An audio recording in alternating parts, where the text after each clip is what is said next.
Spring 1943. A German U-boat, somewhere in the gray wastes of the North Atlantic. The commander pressed his eye to the periscope and watched a convoy crawl across the horizon. And for the first time in the war, the sight did not fill him with hunger. It filled him with something closer to dread. There were the ships, just as there had always been. Fat, slow, loaded with the food and fuel and weapons that kept Britain alive. His crew had sunk dozens like them. In the early years, hunting these convoys had been almost too easy, a slaughter that had made him and men like him into heroes back home. But he had started to notice something in the long months of that spring, something he could not say out loud to his young crew. No matter how many ships he sank, there were always more. He would send 3 merchantmen to the bottom in a single night, watch them burn and go under with all their precious cargo, and a few weeks later there would be another convoy just as large, just as full. The sea was supposed to be emptying. Instead, it seemed to be refilling faster than he could drain it. He did not yet know the name of the man who was doing this to him.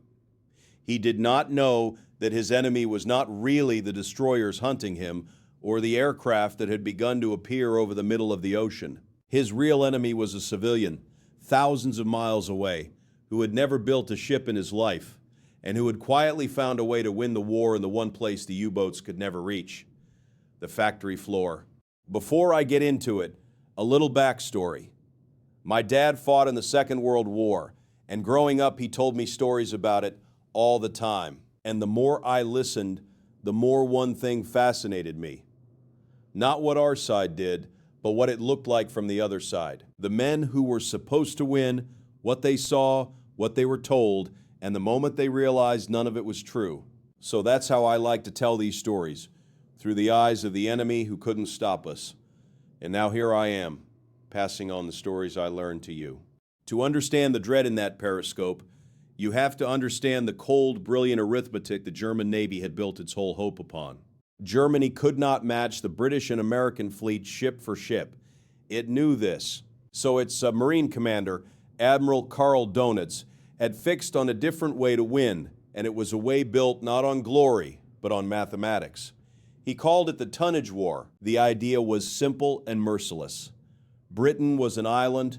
It could not feed itself, could not fuel itself, could not arm itself without a constant river of ships crossing the Atlantic from America. Cut that river, and Britain would strangle, no matter how brave its soldiers or how many its allies.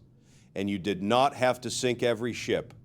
You only had to sink them faster than they could be replaced. If the U-boats could send more tons of shipping to the bottom each month than the shipyards could build, then the total amount of shipping in the world would shrink month after month until Britain simply ran out.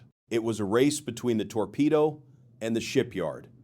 And for a long time, the torpedo was winning easily. In the first years, the U-boats had what the crews themselves called the happy times. They hunted along the coasts and out in the deep ocean, and they feasted. Merchant ships, often sailing alone and unprotected, went down by the hundreds. When America entered the war, the U-boats found her coastline almost undefended. Cities still lit up at night so that the ships were silhouetted perfectly against the glow, and they carried out a massacre right off the American beaches. The tonnage numbers climbed and climbed. Whole convoys were torn apart in single nights. The U-boat aces became famous, their kill totals read out like the scores of athletes. And in his headquarters, Donitz watched the graphs and saw his cold arithmetic coming true. The world was losing ships faster than it could build them. By the reckoning that mattered to him, Germany was winning the most important battle of the war. The year 1942 was the worst of all for the Allies. More ships were lost that year than in any other. Britain's reserves of food and fuel dropped toward the danger line. The men in London who watched the numbers knew that if the losses continued, there might come a day when Britain could no longer feed her people or fuel her war. And everything, the bombing campaign, the armies gathering to one day return to Europe, all of it depended on winning this quiet, grinding battle of tons and torpedoes out in the freezing dark. For a time, it truly looked as though the U-boats might win the war by arithmetic alone. And then the arithmetic changed. Not on the ocean, in the shipyards of America, and the man who changed it had never built a ship in his life. His name was Henry Kaiser, and he was not a sailor or a naval architect. He was an industrialist, a builder of roads and dams, a man who thought about problems the way a factory owner thinks about them. When America needed cargo ships and needed them in numbers no one had ever built before, Kaiser and men like him looked at the ancient, slow craft of shipbuilding and asked a question that horrified the traditional shipbuilders. Why are we building each ship like a work of art, one at a time, riveted plate by skilled craftsmen over the better part of a year? Why can't we build a ship the way Henry Ford builds a car? So they did. They took the design of a plain, sturdy, unglamorous cargo ship, and they redesigned the entire way it was made. Instead of riveting the hull together plate by plate, a slow job needing great skill, they welded it, which was faster and could be done by workers trained in weeks, including tens of thousands of women who had never seen a shipyard before the war. Instead of building each ship in place from the keel up, they built it in giant prefabricated sections, whole chunks of ship, decks and hulls and deckhouses, manufactured separately in factories all over the country, and then brought to the yard and lifted into place and welded together like the parts of a machine. It was the same idea that had beaten Germany everywhere else in the war. Do not build one masterpiece. Build a good enough design, break it into standard parts, and produce it by the thousand, faster than the enemy can even imagine. They called the result the Liberty ship. It was not beautiful, it was not fast. Sailors joked that it was ugly, and it was. But it floated, it carried 10,000 tons of cargo across the ocean, and it could be built at a speed that broke the mind of anyone who understood the old ways. At the start, a merchant ship took the better part of a year to build. Then the American yards brought it down to a few months, then to a matter of weeks. And then, to prove what was possible, one of Kaiser's yards took a single Liberty ship and assembled it, from the laying of the keel to the launch, in under 5 days. Under 5 days, a 10,000-ton ocean-going ship built in less time than it takes most people to notice a week has passed. It was a stunt, yes, done to break a record and lift morale. But it pointed at the terrible truth underneath. America was no longer building ships. It was manufacturing them, pouring them out of its yards in a flood. More than 2,700 Liberty ships in all. More of a single type of ship than the world had ever seen.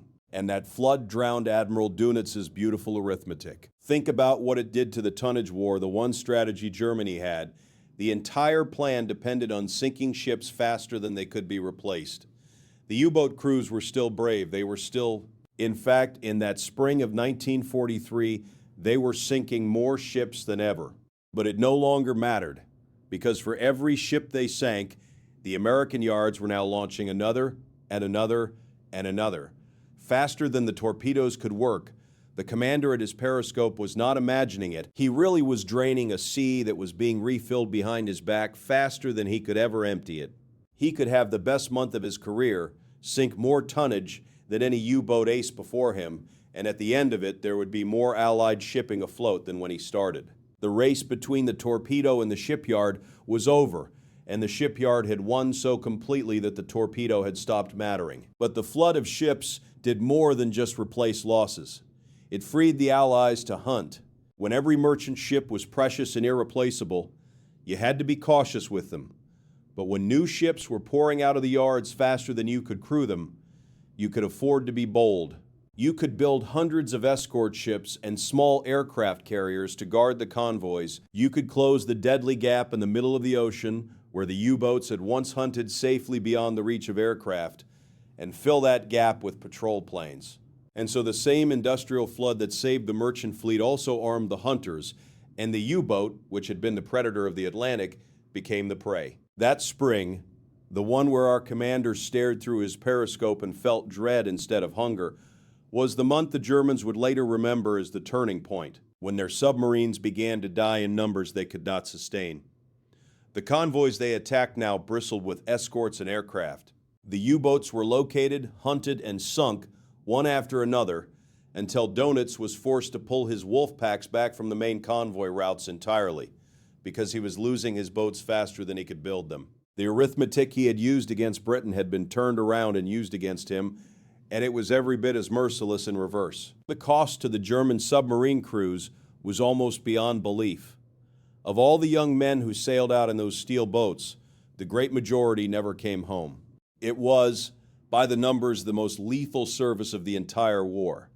Tens of thousands of submariners went down into the cold Atlantic and stayed there, sealed inside their boats on the ocean floor. And here is the cruelty of it. They were not, for the most part, beaten by braver men or better sailors. They were beaten by a graph, by a production line thousands of miles away that simply outbuilt them, and by the flood of ships and planes and escorts that flood made possible. When you sit with it from the German side, it is the same hard lesson that ran through the whole war, told once more in salt water. Germany had a strategy of pure skill and pure arithmetic. Sink more than they can build. And it was, for a while, working. The U-boat crews did their terrible part magnificently. And none of it was enough, because the enemy refused to fight the war Germany had planned. The Americans did not try to outsail the U-boats or outfight them, not at first.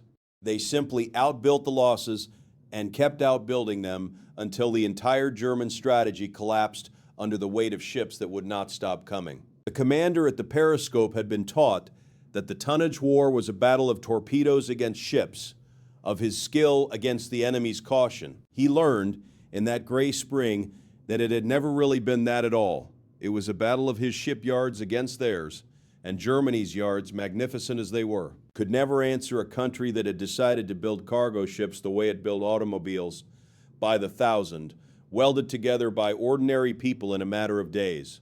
He could sink them all night long, and in the morning there would be more.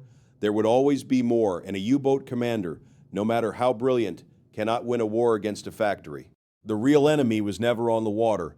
It was the civilian with the assembly line, the man who had looked at the oldest, slowest craft in the world and decided to build ships like Ford's. By the time the German crews understood what was truly sinking them, most of them were already at the bottom of the ocean they had once believed was theirs.